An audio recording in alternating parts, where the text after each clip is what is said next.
It was born with two hearts. It was the only thing about me that ever pleased my parents. Because my brother was born with a congenital heart defect. It had me for one reason, to keep my brother alive. And I met Stella, we fell in love, we got married. She pulled me from the abyss of my family's conditional love and saved me. I thought she was different, but when my brother's heart began to fail, she became obsessed with the idea of me donating one of my hearts to him. She didn't know that I only had one heart left. The other one was already inside her. It's just one heart, why are you being so selfish? Weren't you born for the sole purpose of keeping your brother alive? Stella's grip on my arm was like a vice. But I want to live too, I pleaded. Without a heart, I'll die. Her face hardened. You have two hearts, you give one away, you still have one left, you'll live. But your brother is different, without your heart, he dies. Ignoring my struggles, she pushed me toward the pre-op room. I only have one heart now, I explained, my voice desperate. You saw the test results. She wouldn't listen. Who knows what you did to fake those results, bribing the lab technician so you wouldn't have to save him. You thought I had faked the report. No, Stella, that's not it. I had surgery when I was a child. I already donated one of my hearts. Enough, Adrian, this is about saving your brother. Why are you being so stubborn? He cut me off before I could finish. I'm not lying, I whispered, my voice cracking. My heart is inside you. But she wasn't listening. She had already turned and walked toward my brother's room. The other doctors in the prep room stared at us, dumbfounded. Talking sweet nothings at a time like this, one of them muttered, how disgusting. His brother is on the verge of death, and he's over here hitting on his sister-in-law. Only our families knew that Stella and I were married. Her colleagues had never met me, and since Stella had handled all of Casper's hospital arrangements herself, everyone in the department assumed he was her husband. Stella never corrected them. Exactly, instead of saving his own brother, he's trying to seduce the man's wife. What a waste of a good heart. I heard their whispers and couldn't stop myself from trying to tell them the truth. Actually, I'm the one who's. Stella emerged from Casper's room and grabbed my hand.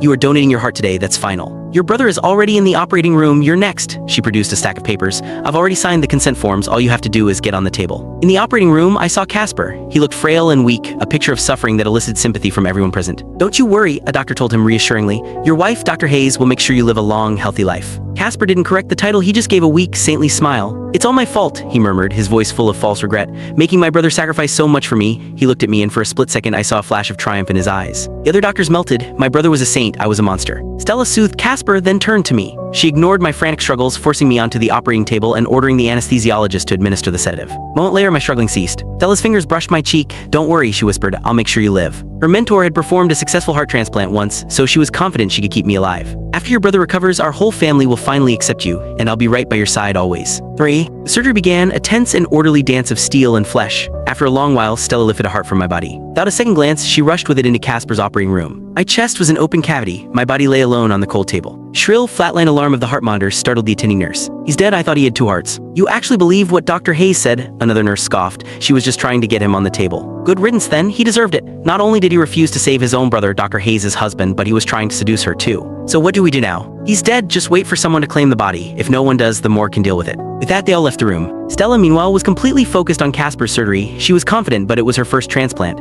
After several grueling hours, Click the link on the homepage to watch the full follow-up for free.